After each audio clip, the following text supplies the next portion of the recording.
démarre cette sélection avec un auteur de bande dessinée très connu, Marc-Antoine Mathieu, qui vit dans la région d'Angers et qui, depuis les années 80, parsème l'univers de la bande dessinée de ces séries tout à fait singulières telles Julius Corentin Hackfack, une série publiée chez Delcourt, et qui également s'intéresse aux jeux narratifs et formels dans la bande dessinée. C'est ce qu'il développe le plus souvent chez d'autres éditeurs, comme ici à l'Association, avec ce petit livre au très beau format à l'italienne tout toilé, intitulé « Le sel et le ciel », une performance tout d'abord réalisée lors d'un festival à Lyon en 2018, qui devient ici un livre en noir, blanc et gris, entièrement muet, où des personnages juste signifiés par leur silhouette vont œuvrer à révéler quelque chose enfoui dans le sable, dans une sorte de désert. Un livre presque muet, si ce n'est cette phrase d'ouverture répartie sur 3 pages. « Il sera une fois une mer asséchée, dont il ne restera que le sel, un sel qui aura brûlé tous les regards. » Et à partir de là, Marc-Antoine Mathieu va de nouveau, comme souvent dans son travail, développer une métaphore, quelque chose d'assez puissant graphiquement pour dire le devenir de l'humanité, un devenir parfois un peu mystique qui touche à des choses en tout cas presque religieuses parfois. Et c'est quelque chose que l'on revoit et ressent de nouveau dans ce livre avec comme une idée d'une arche enfouie ou de quelque chose qui serait l'humanité disparue sous les sables. Le sel et le ciel, aux éditions L'Association de Marc-Antoine Mathieu.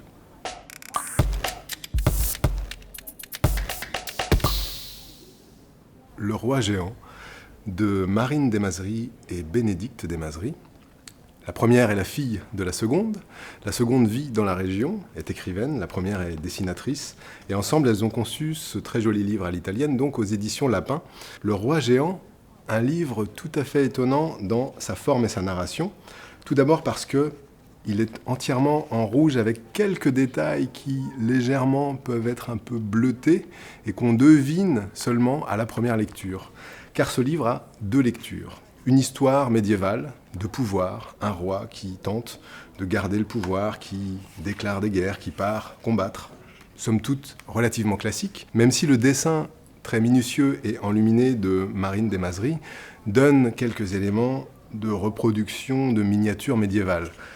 Mais une deuxième lecture est possible grâce à un filtre rouge glissé avec le livre. Ce filtre vous permet d'avoir accès à la lecture cachée.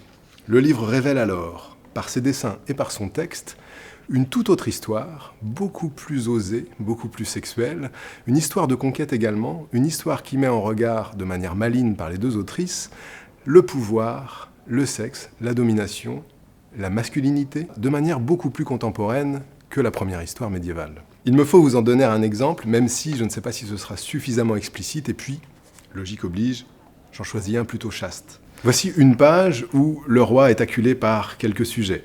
« Ma parole devrait vous suffire, dit-il. Vous vous dites roi ? Eh bien, jugeons votre cas tout simplement à la façon royale. Courte paille, c'est le cheval, longue paille, sans coup de fouet. » Ça, c'est le récit médiéval. On glisse alors le filtre rouge. Tout à coup, les personnages qui se déployaient sur 4 cases sont tous dénudés. Et voici ce qui est dit. « Nous te défions. Voyons qui de nous pissera le plus loin. » Tout cela avec exactement les mêmes textes, la même typographie, les mêmes dessins, mais juste obstrués ou révélés par ce petit filtre rouge. Ce joli tour de force donne cette double lecture assez passionnante, Le roi géant, Marine Desmazeries, Bénédicte Desmazeries, aux éditions Lapin.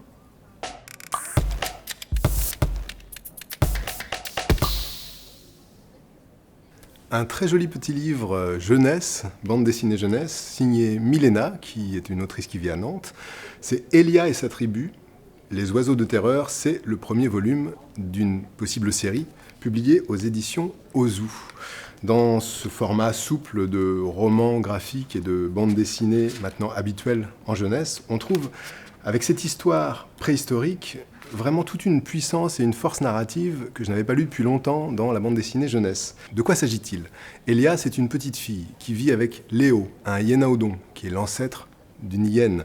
Avec sa tribu, ils vont devoir, dans les premières pages, migrer, partir des régions polaires, glaciales, froides, vers des régions plus chaudes. Mais cette transhumance ne va pas se faire sans enjeux et sans découvertes plus ou moins mystérieuses, notamment dans l'endroit où ils vont s'installer beaucoup plus chaud, des oiseaux, des animaux plus bizarres, plus inquiétants, plus effrayants, à l'image par exemple de ces très gros oiseaux qui vont venir les attaquer assez régulièrement et qui semblent machiavéliques. À travers cette histoire préhistorique, Elia et sa tribu vont devoir apprendre à survivre, à se débrouiller. Et c'est tout cet enjeu qui est dessiné sous le trait dynamique et le découpage impeccable de Milena, qui signe ici une bande dessinée jeunesse vraiment réjouissante et une histoire qui passe facilement du rire à la peur en quelques cases.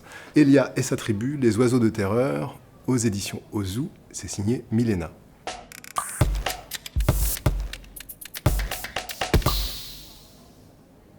Une autre autrice qui vit à Nantes et qui travaille très fortement la couleur, à tel point que c'est une matière puissante de son livre, c'est Nina Lechartier, Un soir de fête aux éditions Magnani. Dans ce livre, Nina Lechartier déploie un très très beau travail de peinture à l'image de cette couverture. Vous pourrez peut-être reconnaître différentes références, peut-être le cri de Munch. On pense beaucoup aussi au travail d'Attaque, un auteur publié chez Frémok.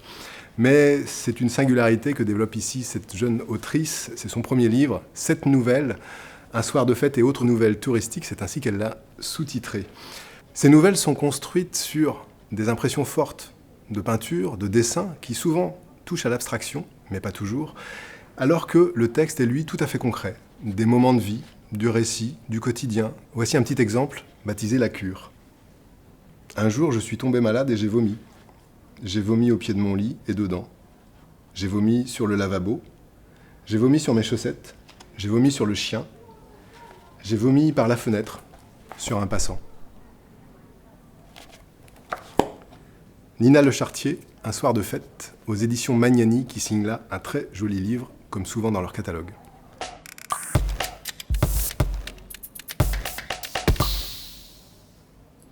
La part merveilleuse, volume 1, Les mains d'Orsay, c'est signé Rupert et Mulot aux éditions d'Argo et c'est le premier volume d'un triptyque. Le tandem Rupert et Mulot travaille ensemble depuis une vingtaine d'années en bande dessinée. Ils font à la fois le dessin et le scénario ensemble.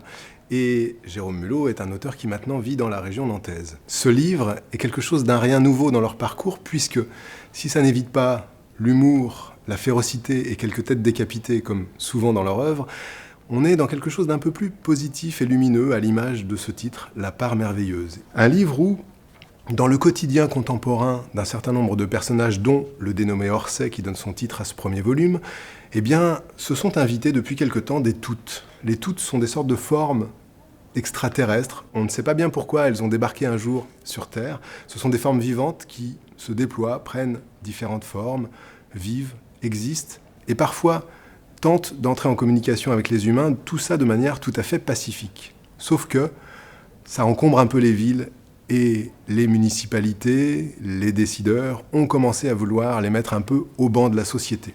Ça n'est pas du goût de tout le monde et ça provoque quelques manifestations et rébellions au sein de la société. C'est sur ce fond finalement assez social et politique que se développe cette histoire fantastique et c'est toute la force du tandem Rupert et Mulot qui signe non seulement dessin et scénario ensemble comme à leur habitude, mais ici couleur également. Et à travers les 150 premières pages de ce triptyque, eh bien, on apprend beaucoup de choses, mais surtout beaucoup de mystères entrent en jeu, notamment le personnage d'Orsay qui va voir ses mains se transformer par le contact avec l'une de ses toutes. La part merveilleuse de Rupert et Mulot aux éditions d'Argo, premier volume d'un triptyque, Les mains d'Orsay.